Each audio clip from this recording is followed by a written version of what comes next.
Az elmúlt hónapok migráns áradatának következtében emberek százezrei érkeztek Európába olyan országokból, ahol az iszlám a meghatározó vallás. Hívői a muszlimok az iszlámot az első, az egyetlen igaz, a világ keletkezése óta létező vallásnak tekintik.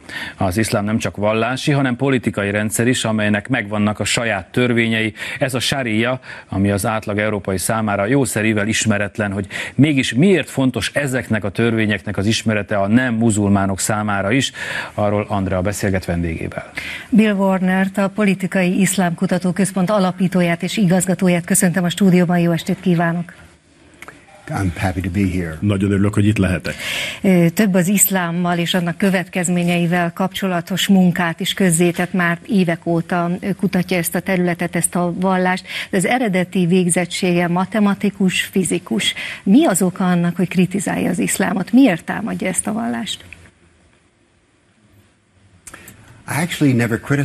Én igazából soha nem bírálom vagy támadom az iszlámot, én csak elmagyarázom, hogy Mohamed mit mondott, mi az, ami a Koránban Allah szavaiként le van írva, tehát mindig csak azt mondom, hogy mi volt Mohamed hangja, illetve Allah hangja, és mindenki eldöntheti magának, hogy ez jó vagy nem. Ön Korán magyarázata, és mondjuk az iszlám híveinek Korán magyarázata merőben eltér egymástól.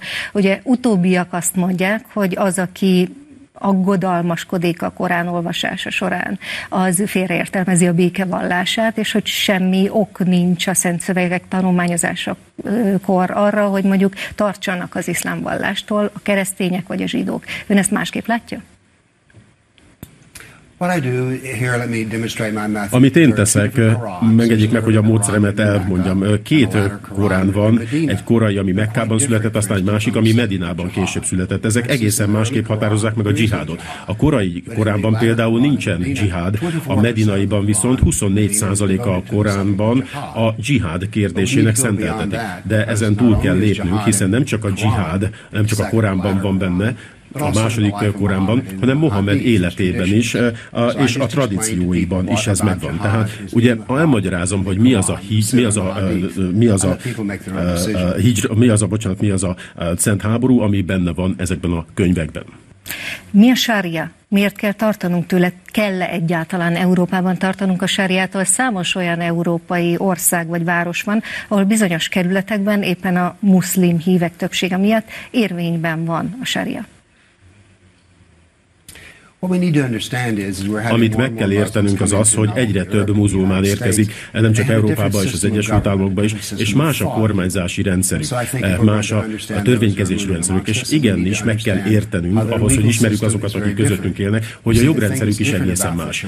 Ugye a sariában a különbség az az, hogy nem csak a muzulmánokra vonatkozik, hanem a nem muzulmánokra is érvényes. Tehát ha én nem muzulmánként, kafirként a saria alá kerülök, akkor tudnom kell, hogy ez miről szól, ez teljesen értelmes. Miről szól, vagy mennyire vagyunk tisztában azzal, hogy miről is szól a sária?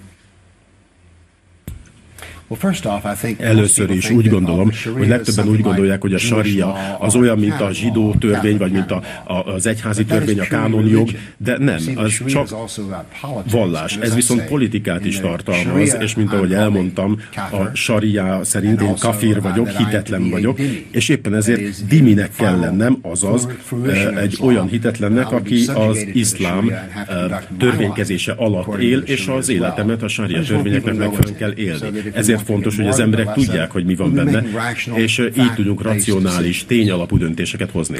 Mi az oka annak, hogy a Koránnak ilyen nagy százaléka, több mint a fele foglalkozik a kafirokkal? Ez egy nagyon érdekes kérdés, és először is, amikor elkezdtem tanulmányozni az iszlámot, és a Koránt elolvastam, és Mohamed életét, meglepett, hogy milyen sok dolog szól rólam és önről.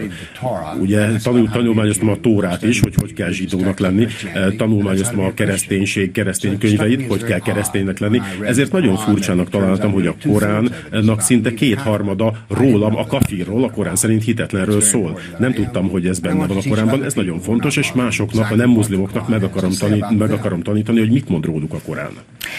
Az Európai Unió vezetői, főleg most a menekültválság kapcsán számtalan alkalommal hangoztatják azt, hogy igenis különbséget kell tennünk terroristák és mérsékelt iszlám hívők között. Mi az igazság? Lehet-e, kell-e különbséget tenni? Először is csak egy iszlám létezik. Nincsen radikális iszlám, nincsen konzervatív iszlám, moderált, mérsékelt iszlám, nem, csak iszlám létezik. Az iszlám az egy doktrina, amelyet a Korán és a szunnák, Mohamed szunnái alapítoznak meg. És hogyha megismételni a második részét a kérdésnek, mert elfelejtettem. Hogy a különbségtételre hívják fel a figyelmet, de van-e különbség, kell-e különbséget tenni, akkor mondjuk, amikor most a menekültválság kapcsán a kockázatokról beszélünk? Yes. Igen. Emlékezzenek arra, hogy két Korán van. A korai Korán az békés, és valóban csak a vallásról szól. A későbbi Korán nagyon politikailag átszőtt, a dzsihádról szól, és nem csak a dzsihádról, de politikáról is szól. Úgyhogy a muzulmánok tudnak választani a között, hogy mit gyakorolnak, és a legtöbb muszlim az a dzsihádot gyakorolja. És ez teljesen világos, de ez egy etikai választás a részükről. Úgyhogy nagyon sok olyan muzulmán van, és általában a legtöbben azt választják, hogy a Korán, melyik Koránnak engedelmeskednek. Én arról szoktam beszélni, hogy mik lehetnek a választásaik. Mit gondol most az európai folyamatokat látva? Hogyan viszonyul egyébként az iszlám a kereszténységhez, a zsidó közösségekhez, hiszen Európában ugye többségében ilyen vallási közösségek élnek? Nos, hát nézzük meg Mohamed életét, a szirát. Mint mondottam, az első 13 évben, életes 13 évben csak a vallást prédikálta, mint egy 150 muzulmánnak, 150 arabnak, akik később muzulmánok lettek. Aztán később Medinában már politikus lett, és dzsihadista lett, és dzsihadistaként megtámadta a pogányokat, a keresztényeket, a zsidókat, és a legutolsó katonai művelete az élete vége felé az volt, hogy megtámadta a szíriai keresztényeket Észak-Arábiában. Tehát hadd legyek teljesen világos. Mohamed prédikátor volt, amikor a vallási iszlámot tanította, ez békés volt, aztán később pedig politikus lett, aki dzsihádot, szent háborút gyakorolt, és nagyon sokan meghaltak emiatt. Ezt ismerni kell. A keresztények és a zsidók megfelelő helye az iszlám szerint az, hogy dimik legyenek, azaz, hogy az egész minden társadalom iszlám legyen, érhetnek a keresztények és zsidók, de mindent a saria, az iszlám törvénykezés ural a közéletben. Úgyhogy van helye a kereszténységnek és a judaizmusnak az iszlámban, de ez egy alávetett szerep, egy alávetett személy. Olvastam az életrajzát, és abban az szerepelt, hogy szeptember 11-i terrortámadás után kezdte el behatóan tanulmányozni a szent szövegeket, a Koránt és az iszlám vallást. Felmerült bennem, hogy ez nem határozza meg az ön alapállását az iszlámmal szemben. Nem a félelem okán eleve ellenségesen tanulmányozta ezt a vallást, illetve ezeket a szentiratokat. Én 74 éves ember vagyok, aki az iszlám tanulmányait 30 éves korában kezdte el, tehát 43 évvel ezelőtt. Nagyon jól ismerem. Én előre jeleztem egyébként, tehát nem arról van szó, hogy a szeptember 11-e után kezdtem tanulmányozni az iszlámot, hanem sokkal korábban, és előre jeleztem, hogy katonailag le fognak csapni az Egyesült Államokra. Ez nem varázslat, hanem elolvastam a doktrinákat, és amikor az Al-Qaida az iszlámot felhívta Amerika ellen, akkor valóban ez történt meg. Tehát, hogyha az iszlám arra hív minket, hogy gyűjjünk össze, és kövessük Mohamed útját, akkor ők meg fognak minket támadni.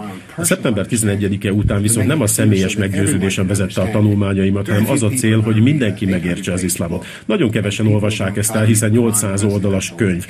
Ugye csomó nem olvassák a Koránt, mert nem értik.